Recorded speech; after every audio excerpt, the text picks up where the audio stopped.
Hello students, welcome back. आज हम next exercise 13.3 के मल्टीपल चॉइस क्वेश्चंस करेंगे। इस चैप्टर की दो एक्सरसाइज हम अपने लास्ट वीडियो लेक्चर्स में कर चुके हैं। आई होप आपने उन्हें समझा होगा।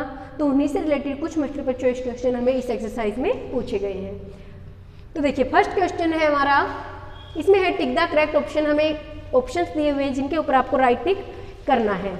तो फर्स्ट क्वेश्चन है इसका, ये आपको एक सिंबल दिया हुआ है एरो जैसा, जैसे कि तीर होता है। इस सिंबल को हम क्या कहते हैं? मैंने इसके ऑप्शन नहीं लिखे हैं, क्यों? क्योंकि ये तुम देखकर बता सकते हो कि एक एरो, ये जो सिंबल है ये कौन सा, इसे हम क्या कहते हैं।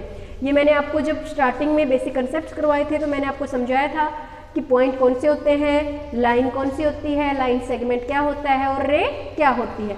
तो ये जो सिंबल है ये हमारा किसका है? एक रे का। ठीक है, तो ये हमारा क्या आंसर आ जाएगा इसका? रे। सेकंड क्वेश्चन है, in the figure which angle is less than A right angle. ये हमें एक फिगर दी हुई है। एंगल्स क्या होते हैं?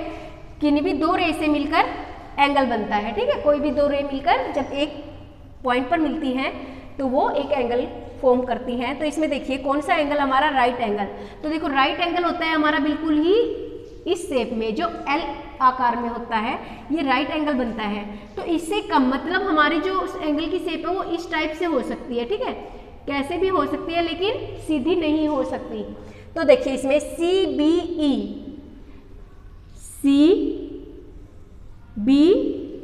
ई, ये हमारा वी शेप में इस टाइप से बन रहा है।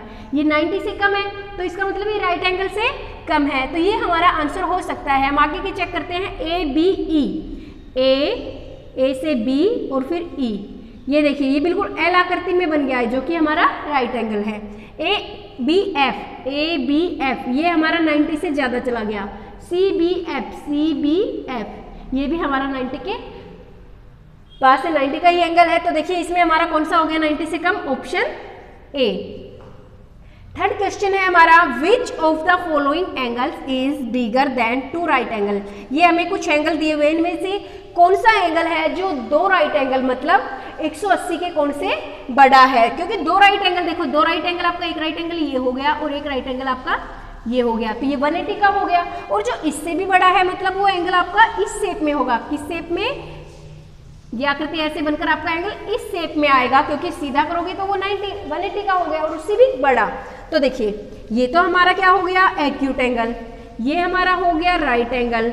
ये हमारा हो गया, देखो इसमें अगर हम ऐसे लाइन ड्रॉ करेंगे तो ये हमारा राइट एंगल से थोड़ा सा बड़ा है, तो ये क्या हो गया? Obtuse angle.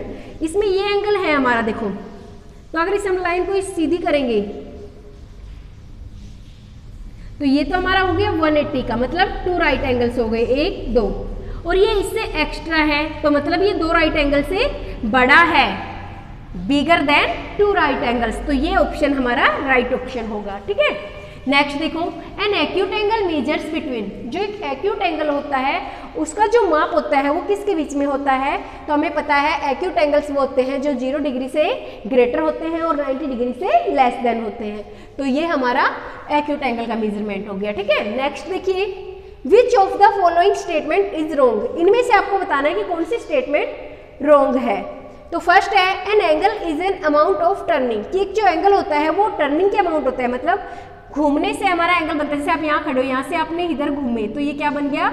यहाँ आप खड़े थे, यहाँ तक घूमे हो तो ये आपका एंगल बन गया। तो ये सही है। एंगल्स हुज मेजर इज 170, एक कोण जो 170 डिग्री का है, इज एन ऑब्ट्यूज एंगल, तो वो ऑब्ट्यूज एंगल होगा। ये सही है या गलत है?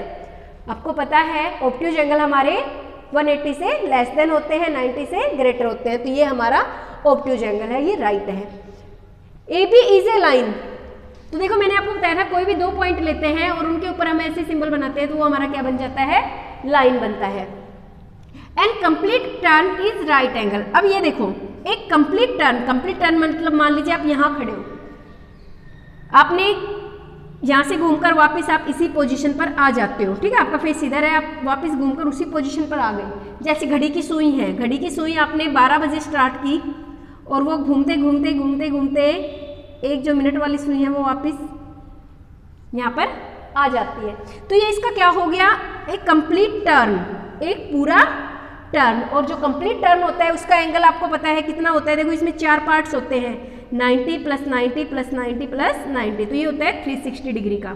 तो कंप्लीट टर्न में जो एंगल बनता है वो 360 होता है। तो इसमें देखो incomplete turn is right angle, तो क्या ये एक राइट एंगल है ना? राइट एंगल हमारा 90 डिग्री का होता है, बट ये हमारा 360 डिग्री का होता है, तो इसका मतलब ये स्टेटमेंट हमारी रॉन्ग है, ये 360 डिग्री आएगा। तो ये हमारे क्वेश्चंस थे एक्सरसाइज 13.3 के। आप इन क्वेश्चंस को समझिए वीडियो की हेल्प से और इन्हें अपनी नोटबुक्स में कंप्लीट कीजिए। Thanks, have a nice day.